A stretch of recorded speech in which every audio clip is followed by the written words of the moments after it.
When it comes to quality sleep, Ashley has you covered with top mattress brands at winning prices and with special financing options available. You can snooze now and pay later. Plus, your mattress purchase helps give the gift of better sleep to children in need and U.S. Special Operations Forces. Visit your local Ashley store or shop online today and make every snooze count. Financing is subject to credit approval. See store or ashley.com for details.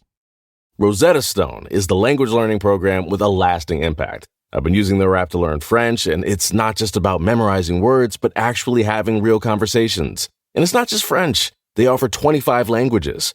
Right now, Rosetta Stone has an awesome holiday deal, 50% off their lifetime membership. Every language, unlimited access forever. For anyone keen on diving deep into a new language, check out rosettastone.com. It's a game changer.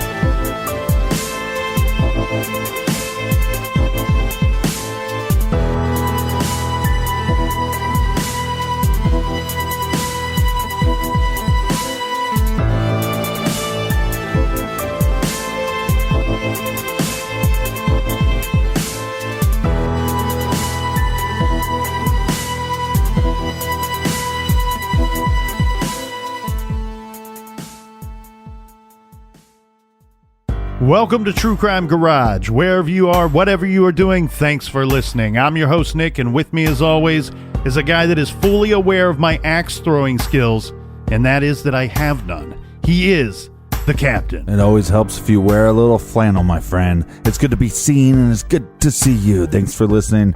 Thanks for telling a friend. Tonight we are drinking Lil Heaven Sessions IPA by Roads Brewing Company in Stratford, Connecticut, garage grade, 4 1/4 bottle caps out of 5.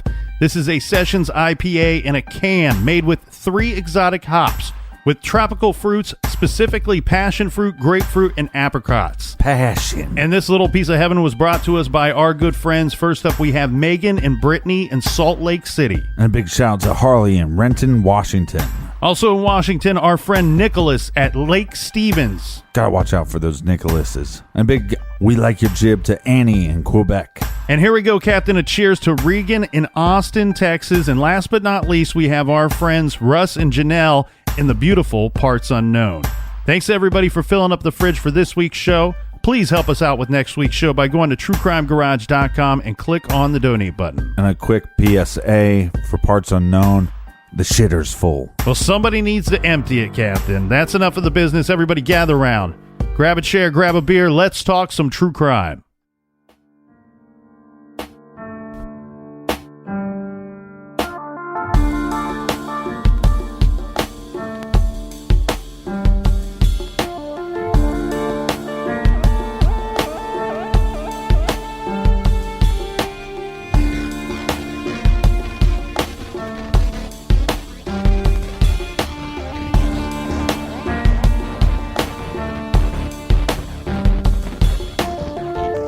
When an adult goes missing without a trace, often families struggle to get law enforcement to take the case of their loved one's disappearance seriously and urgently. Adults, after all, are capable of making their own decisions, leading their own lives without answering to others. As adults, we have the freedom to take off at a moment's notice, and the freedom to make drastic decisions, some that can lead to devastating consequences. It is the missing person's family that is left behind to put the pieces of the puzzle together. Some families have been left searching forever. We have heard so many times that mother will always leave the light on for you, but parents, brothers, and sisters sometimes pass away, never knowing what happened to their loved one. All of their questions go unanswered. Don't let this be one of those cases. William Paul Smolinski, Jr. was born January 14th, 1973. He went by the name of Billy. His missing flyers describe him as a Caucasian male, 6 foot tall, 200 pounds, with brown hair and blue eyes. He had a pierced left ear, a tattoo of a blue cross on his left shoulder, and a tattoo on his forearm that read Pruitt, Pruitt. The last reported sighting of him was August 24th, 2004, at his home in Waterbury, Connecticut. Billy Smolinski was 31 years old when he disappeared. This is True Crime Garage.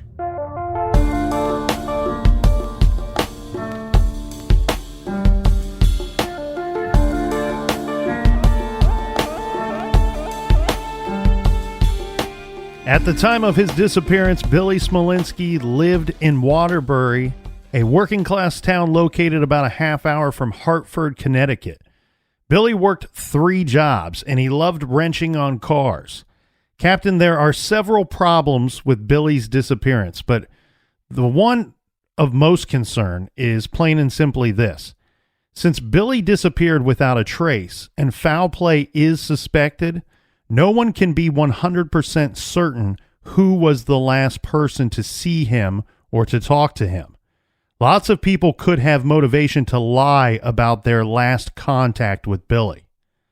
Some things have been verified by police, which we will indicate when we discuss them, but the general facts, according to Billy's family, friends, and police reports, are these.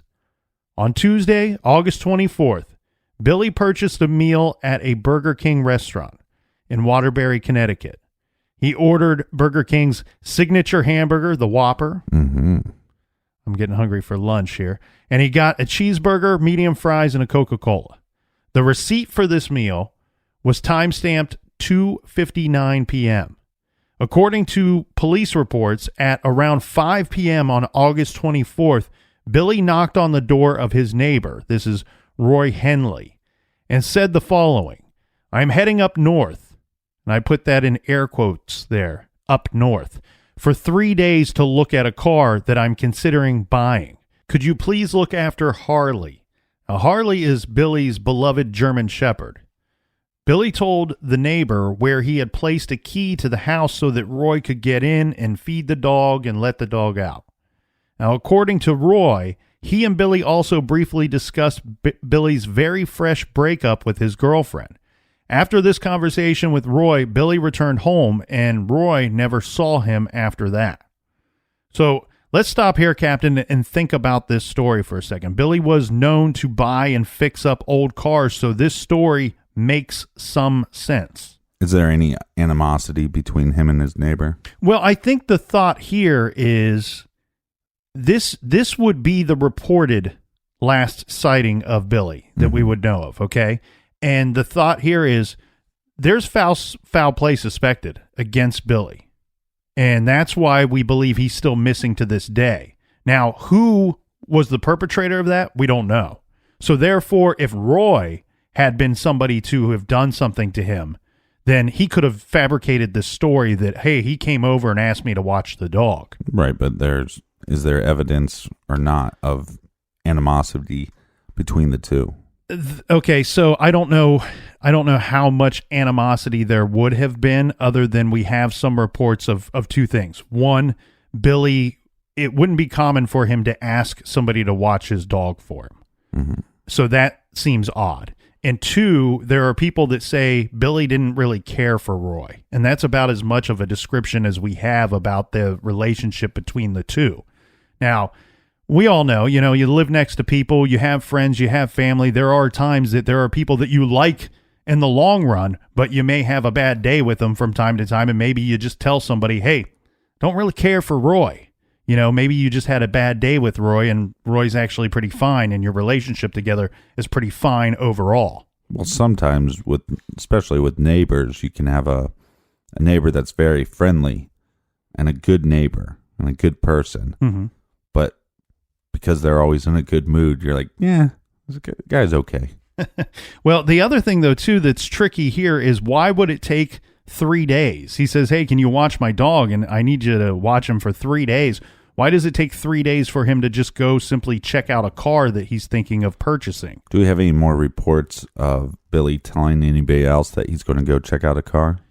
No, we do not. But I think the thing that's tough here is that he doesn't really give a great description of where he may be going. So maybe that is why it's going to take 3 days, because, simply saying I'm going up north is not a great description of where he is heading to find this car. I have a lot of buddies that buy cars and flip them or do some repairs on them and then sell them. And it's, when you get a lead or a bite on something, you have to go immediately. So it could be something that Billy found out about 20 minutes before he decided, hey, I'm going to go talk to my neighbor and see if he can watch the dog. So the next morning around 10 a.m., Roy went to Billy's house to let Harley out. But the key was not where Billy said he would have left it. So Roy was locked out of Billy's house. He couldn't get in to take care of the dog. So Roy went back to his home and called Mary Ellen Noble. And this is Billy's ex-girlfriend. Yes, and I'm guessing that Roy would have had her phone number in case of an emergency with the dog. Maybe it was left with him that night. Or maybe he had it on file, let's say, because of the dog. And I think it'll become clear later why he might have had that number. So alarm bells immediately went off in Mary Ellen's mind. She called Billy's sister, Paula, who called her mother, Jan. All of them, the three of them, are trying to contact Billy. None of them ever get a hold of him. The two decide to meet at Billy's house. So this is his sister and his mother. And when they arrive, they become more concerned. Yeah, they become more concerned because his pickup truck, he has a white pickup truck, which you assume he'd be using to drive up north, is parked in his driveway. But it's also parked oddly because it's really close to the street. Yeah, it's at the bottom of the driveway. So the mother and sister are alarmed. And according to them, Billy leaving Harley in the hands of the neighbor was completely out of character. So on top of that, he neglected to leave a key. Remember, he said he was going to leave a key. This was so the dog could be let out. And he didn't do that. Right, but this does not rule out the fact that he is leaving in a hurry for some reason, and he just forgets to leave the key for the neighbor. Again, odd that the neighbor is watching the dog, but not that odd if you have to go immediately for some unknown reason. Right. According to the family, his dog was his best friend. And according to his ex-girlfriend, Mary Ellen, Billy didn't even like Roy. Now, we don't have a great description of what that means or a good understanding of what that means. We just have one person with the very simple statement of, I don't even think Billy liked Roy.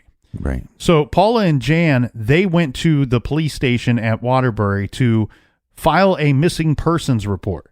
Police listened to their story, particularly the part about the neighbor saying that Billy had said he was leaving to go out of town for 3 days. And the two ladies were told, hey, you're going to have to wait 72 hours to file this report. Yeah. Which, I mean, it's aggravating after the fact, because we sit here today knowing that he's still missing. But at the same time, like we kind of talked about in the trailer, this guy's 31 years old. If he says I'm going out of town for 3 days, I think the police are saying, look, you might just be having a hard time getting a hold of the guy. I understand that he did some things out of character, but he's allowed to leave to go out of town. Why don't we become concerned when he doesn't reappear after this trip? The troubling things, though, like we said, Roy's story being the only story we have is a little troubling. The dog thing is troubling in the sense of this. Mary Ellen and Billy had got that dog together. They got Harley together when they were in their long-term relationship. And so the way that this kind of worked is they jokingly said, hey, after they split up, they remained friends. And they said, hey, we got joint custody of our dog, Harley. Mm-hmm. My understanding is that the dog primarily lived with Billy. But if he were to go out of town or need someone to take care of the dog, Mary Ellen was his go-to. Like, that was the regular thing. She wanted the dog at her house. She wanted to help out with the dog, take care of the dog. And so everybody found it very strange that Billy would choose Roy, who we have the ex-girlfriend saying that he might not have really cared for Roy, over this designated spot that the dog would often go to be taken care of regularly. Very strange, but again, to play devil's advocate, we have a situation where maybe Billy had to leave immediately, and maybe he didn't want his ex to know where he was going.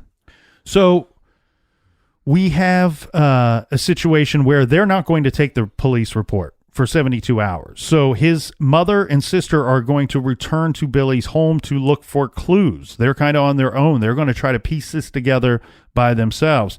This is when they found the Burger King receipt, which was located, they found it in a trash can, time-stamped 2:59, the day that he was last seen. Right. The house was neat, and nothing appeared to have been disturbed, according to them. They called his friend, this man's name is Chris, who lived in New Hampshire, because he was the only friend that they could think of who lived, quote, up north, where Billy had told Roy he was headed. Chris had not heard from Billy. The biggest part of this investigation, to me, Captain, is Billy, because always, the possibility in these cases is Billy could be the reason that we can't find Billy. Mm-hmm. So none of his family has ever acknowledged the possibility that Billy would ever voluntarily disappear to start a new life or harm himself. I got a question, because back to this truck. Mm-hmm. So this white truck, his pickup truck, that's his main vehicle, or is that his main vehicle and he has multiple vehicles? I mean, if he's selling or fixing up cars, then one would assume that he has access to other vehicles. I believe he has two vehicles, one being the truck, and I think the other is either a motorcycle or a dirt bike. Okay. So here's the thing.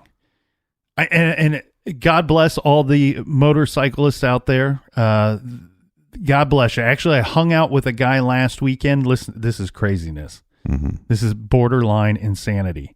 The guy drove on his motorcycle, rode his motorcycle, Mm-hmm. to and from Alaska from Ohio. Nice. That's one hell of a trip, but like that seems incredibly dangerous to me. Well, what I meant to be saying though is, under this assumption with the motorcycle and the dirt bike possibility, I think that was located at his home in his garage. Okay, I was going to say, because one could assume you pull the truck out just enough where you can get the motorcycle around, and when you go to take off, you're just like, I'm not going to pull my truck in. I'll be back in a couple days. But if you find his motorcycle at his house, then what did he take? His truck was his main source of transportation and believed to have been the vehicle he would have chosen for this 3-day trip. Right, but hold on a second. If you have to go pick up a car, if you like the car and you don't want it towed, then maybe you could drive something. You see what I'm saying? Mm-hmm. Like maybe what he was going to go look at was a truck, and he could throw the motorcycle in the back of the truck. Just throwing it out there. No, I get you, but that vehicle's not missing. Right, but what I'm saying is we have a guy that deals with vehicles. So I'm just wondering, all my buddies that sell vehicles, I could not tell you how many vehicles they have at a single time. I see what you mean. That there could have been some other vehicle. I mean, I'd pull up at my buddy's house that sells cars, and there's 2 new cars that week. Right. Or 2 motorcycles in the garage. Well, then... Or one time, they got back from a trip from Indiana, and they bought 8 motorcycles. Who buys 8 motorcycles? A possibility, but if this were the case, it would have to be an unregistered vehicle to him. But regarding him harming himself or taking off, starting a new life, like I said, his family, they do not seem to think that that's a possibility, given what they know about their son and their brother. The questionable thing here, though, is that he recently had some turmoil in his personal life. We know this because he was talking to Roy about how he had just recently broke up with a girlfriend. And this is not the girlfriend that was going to take care of the dog. Right. This is a different girlfriend. Okay, so Billy had personally relayed to his sister the following information in the day or two leading up to his disappearance. Billy was seeing a woman named Madeline Gleason. The two had been dating for about a year. They met when they both worked at a school bus. They were school bus drivers for a company called B&B Transportation. This is a huge busing company. Madeline was 16 years older than Billy. She had been married 3 times and had 5 children from these different relationships. She was a little rough around the edges, and I'm using other people's description of her. Billy's family was not a big fan of hers. They did not see what he saw in her. They much preferred Billy's ex of 8 years, Mary Ellen, who we've discussed already. Mary Ellen and Billy had broken up just before he started dating Madeline. And his parents said outright that they still had hope that Mary Ellen would one day be their daughter-in-law. Mary Ellen and Billy had adopted Harley together, as we said, as a puppy, and they considered that they had this joint custody of the dog. Mary Ellen would later say that him leaving the dog with anybody other than her would just flat out never happen. So Roy is just a flaming pile of dog shit. Well, I don't think we can say that for certain, but what we should point out is this, okay, the information that he gave to his sister. Well, I'm just saying, she said he'd never leave the dog with anybody but her. Well, and he did. So Roy killed him. During the course of the relationship with Madeline, Billy was committed to her and to her young son, who was about 14 at the time. There were reports that he had planned on having the two of them move in with him at some point. Paula and Jan told police that Billy had gone with Madeline to Florida the week before he had vanished, despite the fact that he hated to fly and never took vacations. Billy's parents said despite his anxiety about flying and traveling in general, he was excited about this trip. He even came over to their home to borrow their luggage to use on this trip. Mm-hmm. And this trip was going to be to visit one of Madeline's older sons, who was about Billy's age. This is her son, Tom. True to their agreement. Say what? The son is the same age as Billy. Yeah, she's 16 years older than Billy. True to their agreement, Mary Ellen had Harley for the days that Billy was in Florida on this vacation. According to Mary Ellen, she spoke to Billy from Florida and said that he told her that he had noticed that his girlfriend was receiving phone calls on her cell phone and was hiding these calls from him. He became suspicious that Madeline was seeing somebody else. Mm-hmm. Mary Ellen told one story that Billy had caught her standing in the shower, pretending to shower, but secretly on the phone. Madeline was on the phone with another man. The way that Madeline told the story in court later, Billy had snatched the phone from her and went through the call log and the contacts on her phone. Look, I'm just going to put this out there.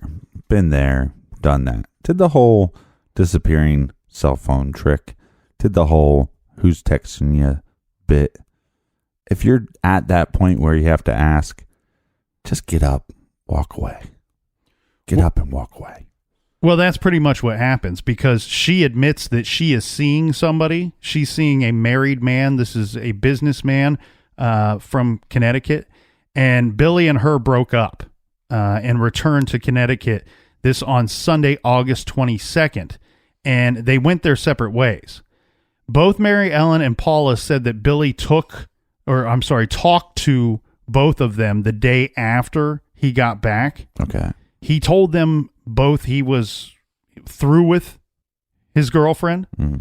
He said that he told his boss, mind you, he's working several jobs at Durable Towing, that he was absolutely devastated by this whole thing. Like I said, there's every indication to believe that he was having her and her son move in with him relatively soon. They were going to take the relationship to the next level. One of her sons, though, she had 5 children.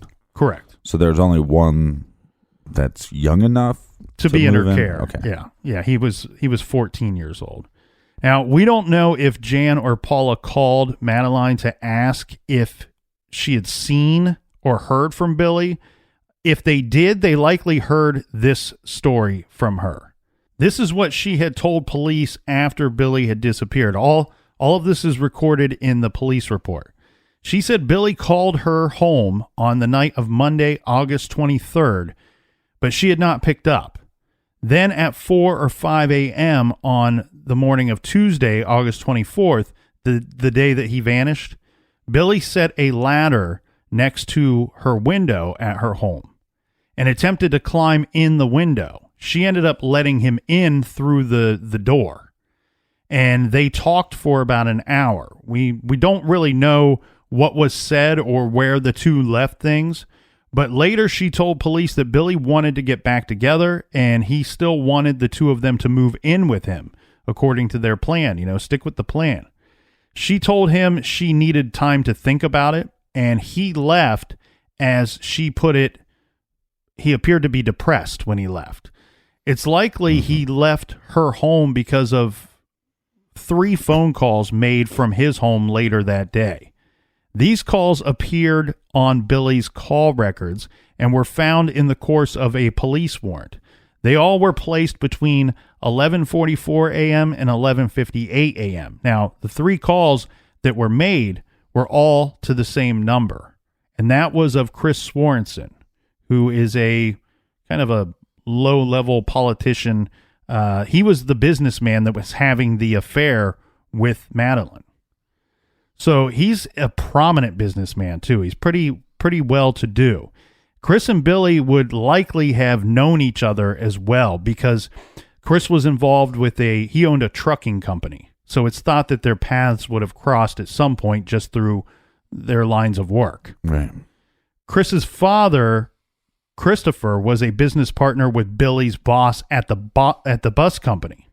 So another link there. The Waterbury Observer calls Chris Swanson a, quote, an elected public official with power and influence. Now, the first 2 calls of those 3 calls, they were both hang-ups. But the third call, there was a message. And a message was left. Once police began to consider Billy's disappearance a serious case, they questioned Swanson about Billy and confiscated the answering machine tape. The message said, quote, Chris, you better watch your back at all times. Chris denied knowing who had made the calls. The message was left anonymously. So after these phone calls and then the conversation with the neighbor, which took place much later in the day, no one has admitted to ever seeing or hearing from Billy again.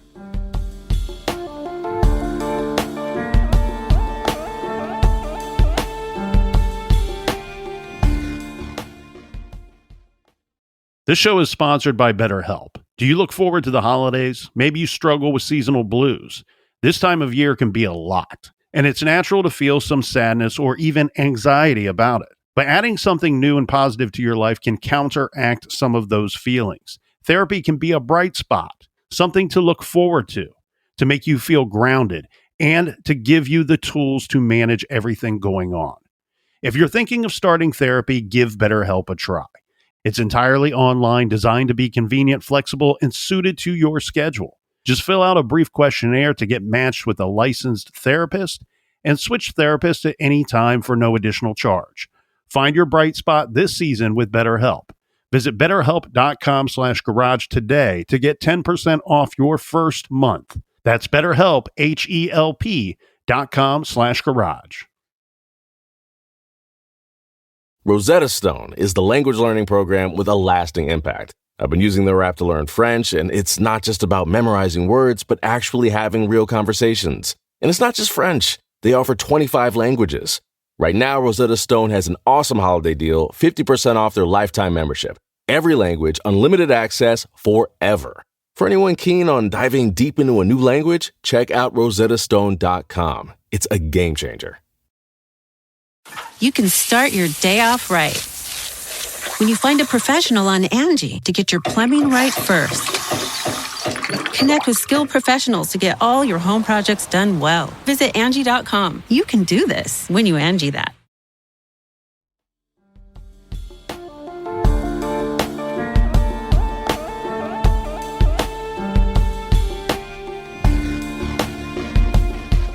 All right, cheers. How you doing tonight, Colonel? Cheers to you, Captain.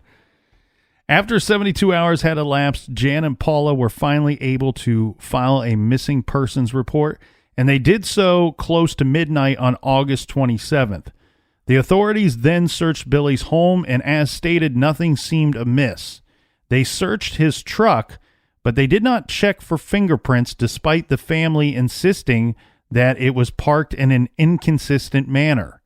Police did test the house, garage, and truck for signs of blood, but found none. Bizarrely, according to the Waterbury Observer, several days after Billy vanished, Billy's truck was broken into in the middle of the night, and papers were strewn about the cab.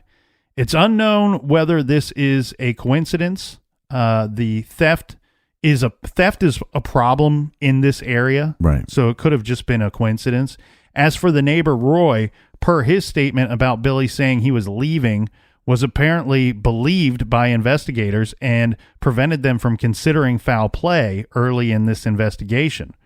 The police interviewed Roy on August 31st, according to the report, and we have to hope that they have reason to believe that he is not in any way involved, since he's never been labeled a suspect or person of interest. One piece of information that the family has never revealed, but that was in a police report, was that Billy had been fired that day from his job at Midland HVAC. How was he fired? Was he fired in person? Yes, he was fired in person. So he went to work. He gets fired. Then at some point he goes to his ex-girlfriend's house that she's seeing another man. She's seeing this Chris guy. He then comes back to his house between... No. So they sent someone to his home. The company sent somebody to his home to retrieve... He drove a truck for them, an HVAC truck. Mm-hmm. It was a company's truck. And so they sent someone to his home on the morning of the 24th, and at that time they collected the truck and Billy was given a pink slip. And why was he fired? Well, we don't know the motivation behind this firing. One news report attributed it to a slow season, which doesn't make a whole lot of sense for HVAC company in August, or the...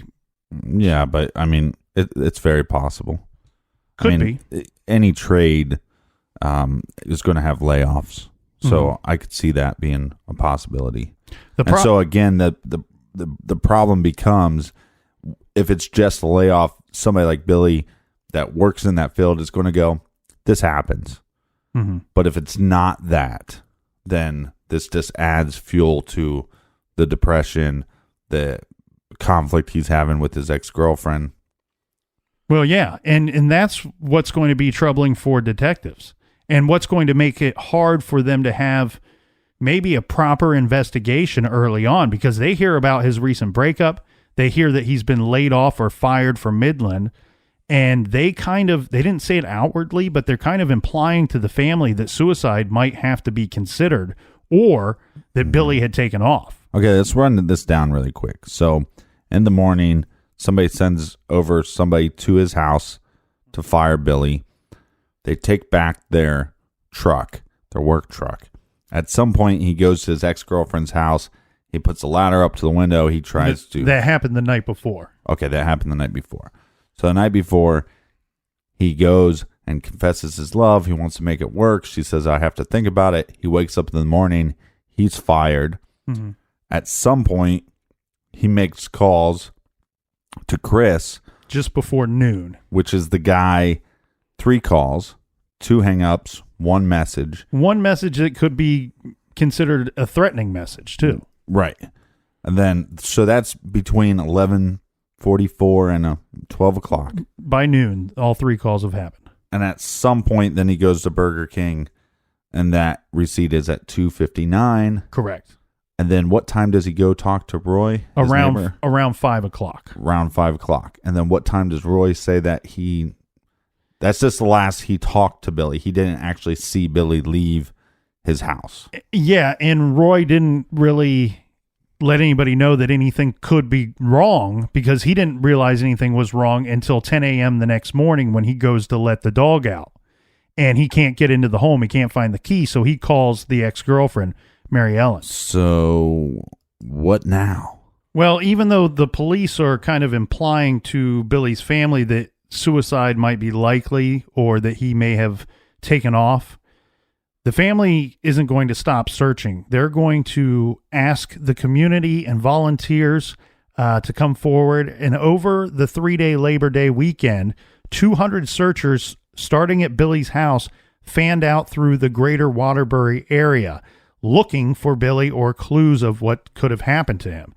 Then, as the result of a tip, volunteers scoured every inch of the Naugatuck Close enough. River from Watertown to the Naugatuck area. They found homeless encampments and dead deer, but they never found Billy. Now, his sister Paula contacted a group called DAWGS, DAWGS, Disaster and Wilderness Ground Searchers, Inc. Local law enforcement did work with the DAWGS group following along in case anything was found that a member of law enforcement would be present at that time. But 10 days after Billy disappeared, his sister went down to police headquarters and she said, quote, "I was a little snappy she was concerned about the lack of attention the police were giving to Billy's investigation." Now, at that time, after her going in there and kind of giving them the business, a new detective was placed. Yeah, a new detective was placed on the case, and he went to Billy's house to have a look around. Within 15 minutes, the sergeant came back into the house with Billy's keys and Billy's wallet, Paula said. He had found them tucked underneath the driver's seat in Billy's truck. The family took this discovery as a very, very bad sign. Billy could not have left of his own accord, they believed, without any money or a vehicle. So searches of Billy's bank accounts showed no activity after the August 24th purchase at the Burger King. In fact, one report says that he had just deposited his paycheck when he went missing. Mm-hmm. Speaking of the Burger King, in the 3-day window, when they were told to wait to see if Billy turned up, Jan and Paula had gone to that Burger King to try to view the surveillance tapes to see if there was anyone with Billy or what his mood appeared to be. Right. And it also makes you just want a Whopper. They were told that the tapes were erased after 24 hours and that they were too late, that they couldn't view anything. One interesting addition to the timeline was posted on an online chat forum, and this is by Billy's mother. She pointed out that Billy must have gone missing in the evening time. She said Harley could not have gone longer than 11 hours without making a mess in the house. And when Mary Ellen got to the home, this was around 10 a.m. on the morning of the 25th on August. Mm-hmm. So she's using that 10 o'clock marker as, if we backtrack this, it's got to be less than 11 hours from that time frame. Yeah, I would agree with them on that. But here's what my gut is telling me, right? Mm-hmm. I mean, other than wanting Burger King, is we have a situation, mm-hmm. right? We have a Pauly D situation where he tells his neighbor that he, quote unquote, doesn't even like, "Hey, Roy, can you watch my dog? I'm going somewhere for a few days. Mm-hmm. By the way, don't check on my dog until the morning, and I'm going to leave a key for you underneath the mat." Now, I know that Roy, me being Billy, I know that Roy has the number to probably family or my ex-girlfriend that helps take care of the dog. Right. So when there is no key found, then he's going to make a phone call. "Hey, there's this dog. He left." That gives him a heads up to get wherever he's going. Mm-hmm. And then we have another situation where you have this truck, his primary vehicle, and the keys, his keys and his wallet are underneath the seat. Yeah. Almost like he's leaving it for you. Almost like he's leaving, "Hey, anything in my wallet? It's yours. You can have it." And like we said, he sells vehicles. He buys vehicles. Is it possible that he had an unregistered vehicle of some kind and is in his garage, and that would be another reason why the truck would be pulled out a little bit so they could get the vehicle around, and he took off. And this was a way of taking off, possibly to commit suicide, and leaving everything in its place for people to find it. Okay, let's work backwards through that. We'll start with the truck and then we'll get to the dog. Here are my thoughts. The keys and the wallet are found in his truck 10 days after he went missing. 3 days after he went missing, the truck is quote unquote broken into. So if the keys and wallet were in the truck at that time, those seem like items that somebody breaking into a truck would want to find. So either they didn't find them or those items weren't there when the truck was broken into. Yeah, but didn't you say that they were underneath the seat? Yeah. Right. I don't know what would make me think that the thief would not check underneath the seat. I mean, I can't say for certain that they would, but I don't see why not. Right. So what I'm going there with that. Just keep that in mind. Just because the wallet and the keys are found in the truck, there are reasons why they may have been found there without Billy having left them there on purpose. Mm-hmm. Meaning one of two things. Either Billy was met with foul play and killed somewhere, disposed of somewhere, and they returned his truck to his home and stuffed the keys and the wallet underneath his seat, or Billy left him there, or did something happen to Billy, and then later at some point somebody goes, me having this wallet and these keys is a really bad idea. Maybe I should figure out what to do with them. Oh, I'll put them back in his truck. Let me break in. Right. Yeah. And then I'll throw some trash all about the truck, and maybe police will just go, well, maybe we missed it. Maybe we just happened to miss that when we looked through the truck. I don't know that they really spent a good time looking through the truck at the first time that they showed up to the house. Okay. So if they did, and those items had been there the entire time, they couldn't have. They could not have done a good job searching the truck if those items were there the entire time, correct? Yeah. So, all right, let's agree on that. At least we know that they did not do a very good search of his truck the first time. Mm-hmm. Now, regarding the dog, I believe the mom. And I know that other people are like, well, that seems weird that she would say 11 hours. No. I think that's so honest. I know with my own experience with my dogs, when I go somewhere, often if I go somewhere just for like a quick overnight trip, I do have somebody show up and let my dogs out in the late evening and then again early in the morning. Right. I have a bit of a time marker where I know, hey, I don't want my dogs to be uncomfortable, and it starts to get a little uncomfortable for them after a certain period of time. I actually think a couple of things are going on here. Let's say the story that Roy provides us, that the neighbor provides us, is in fact true. Yeah, and please believe him. Well, and I understand that people are like, but he doesn't like Roy. But he might like Roy. He might said that offhanded. It could be a very nice neighbor. Billy either left in a hurry or he left with the purpose of not coming back. That's why he left the dog, that's why he talked to Roy. But that's kind of a conflicting statement there. And what I mean by this is the following. So for him to leave the dog with Roy would be out of character, right? Yeah. That from what everyone has said. So, but we have the situation where the dog is not, Roy doesn't show up to let the dog out until 10 a.m. What I would like to have a clear understanding of is, was that the time that he was instructed to show up? Mm-hmm. Hey, are you going to be home tomorrow? Sure. Could you come over around 9:30, 10 a.m. and let the dog out?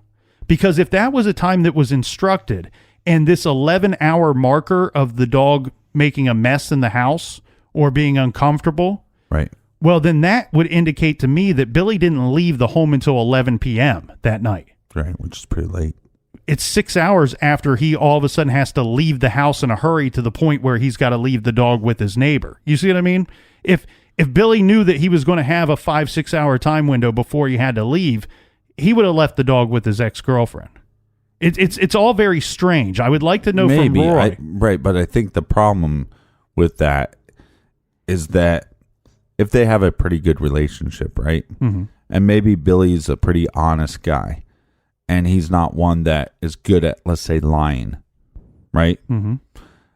And she starts asking him questions about where he's going, whether he's going to go after this Chris guy, whether he's going to go somewhere to hurt himself. Maybe he's just going somewhere to think, mm-hmm. right? Or maybe he's going to confront his ex-girlfriend. He might not want this person that's been in his life for 8 years or more to ask questions. You see what I'm saying? Like, that's why he would leave the dog with Roy, because Roy's not going to ask that many questions. And if he does, it's like, well, I'm just going up. I came up with the story. I'm looking for a car. I'm going to be gone 3 days. Do you mind helping me out? Yeah. Good. I'll help you out. Right. No, and I agree with that. No questions asked. But if you ask, hey, can you take the dog? Your ex-girlfriend's going to go, yeah, where are you going? Right. I'm going to go up north and look at a car. But maybe that doesn't work with her. Right. That's all I'm saying. No, and I agree. And Billy would know that more than me or you would. I agree. And what I'm saying is, if the story of him leaving the dog with Roy is in fact true, then that was purposeful by Billy. There was a reason for doing such. And it was either he was in a hurry or he felt he needed to hide or conceal something from the ex-girlfriend. Right, right. So before Billy dated Madeline, the one that he had all the problems with, they recently broke up. The one with 5 kids, the one that was 16 years older, the one that was cheating on him with Chris. Right.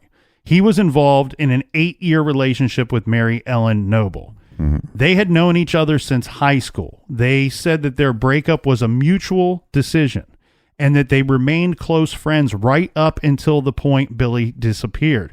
The last time that Mary Ellen saw Billy or spoke with him, she said Billy was sad about the breakup, but he also seemed fine, and that the two of them actually made plans to go to Six Flags, to the amusement park, the next weekend. And Mary Ellen quoted Billy as saying, the last words he said to me were, "Don't forget Saturday, don't forget, don't forget." Billy would not have, this is what she points to as Billy would not have committed suicide, bringing up that he had something that he was looking forward to, according to her. Now, in a missing persons case, we really only have one side of the story of what the missing person was like. The family generally controls the narrative of what the person was like and what was going on in their life at the time, who they were close with, what their plans were, what they were, into or likely or not likely to do. Right. Billy's family has been more involved than most in the investigation into his disappearance. They paint a fairly rosy picture of him. According to the Smolinskis, Billy was a really caring, giving guy who would drop everything to help someone in need. He had a tattoo on his arm that was the name of a friend who had passed away. Mm-hmm. And they said that Billy was a creature of habit. He loved his truck, his motorcycle, his dog, and his girlfriend. He was an avid snowmobiler and fisherman, and he drove in demolition derbies sometimes on the weekends. Yeah, I actually had a old student that did that. It was a lot of fun to go watch, and you had to create the vehicle and then just go smash it up. Oh, Billy was described by both family and friends as an incredibly hard worker who always showed up for work and took very little time off. Well, that's what makes me believe that he got laid off more than he got fired. And as far as any of them know, he did not do drugs and he only drank occasionally. Mm-hmm. Okay, but likely, Captain, we have to believe that there are other aspects to Billy's personality that we're not going to receive from the family. Okay? Well, first of all, if I ever go missing, please tell the public that he was a curmudgeon, that he was a nasty man, and he was very mean and bitter towards the world. Please don't tell people that every time I walked into the room, I lit it up like roses and sunshine. Well, according to media and some things that we can find online, there are several articles about Billy's case referring to him as a quote-unquote tough guy. And this seems to be in the context of he wouldn't let anyone push him around or he wouldn't take any shit from anyone. There are hints that he may have had a temper. There are several discussions online in which people claim to know for a fact that Billy was the type to get into barroom brawls. Another word that has been used to describe Billy is confrontational. Now, I only saw this a couple of times, but police reports indicate that Chris, remember the secret lover, told police that he had never had any interaction or trouble with Billy, but then admitted after continued questioning that Billy had in fact broken the windows on a bus owned by Chris several months earlier. Madeline stated in court documents that she thinks Billy suspected something was going on between the two of them for quite some time before it was confirmed on the Florida trip. Well, let's be a little clear right now. Mm-hmm. This Chris guy is a cheater, right? He's married, right? Right. Cheater, and he's a liar. Mm-hmm. I mean, how many times he gets 3 calls from the guy that goes missing? I don't know who he is, right? Mm-hmm. And then after more questioning, yeah, we had some run-ins with each other. So I don't know if he's involved, but I know he's a liar. Yeah, but the thing here is, with these broken windows, it may just simply be a situation where he thinks Billy is a likely culprit and doesn't really have anything to go off of. And right, it says, might not be hey, Billy at all. Billy broke these windows. And Billy, in all fairness, may not have done that. Well, no shit, because 2 seconds earlier, you didn't have any confrontations with him. That's what I'm stating. It's hard to believe anything that this Chris guy says. Well, one thing to point out that Billy might have been confrontational, or at least to the point of him not taking any shit from anybody, would be the fact that... Take no shit. We'll take a little shit, but we're not going to take no shit. Well, yeah, but the thing would be that we know he left the threatening voicemail on Chris's phone. Right. You know, we have this confirmed by his family saying, yes, that is his voice on that message. The local newspaper and Billy's family believe that having heard that message of you better watch your back at all times, that after that message, Billy possibly had set out to do something to Chris, or to at least confront Chris, and that something bad had happened in that process. Billy's father, Bill Sr., said, quote, Billy wasn't one to start anything, but if someone started something with him, he would finish it. This time it looks like someone got the better of him.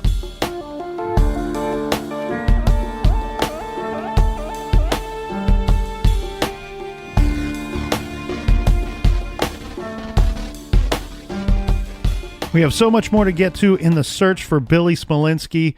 Join us back here in the garage tomorrow. Until then, be good, be kind, and don't litter.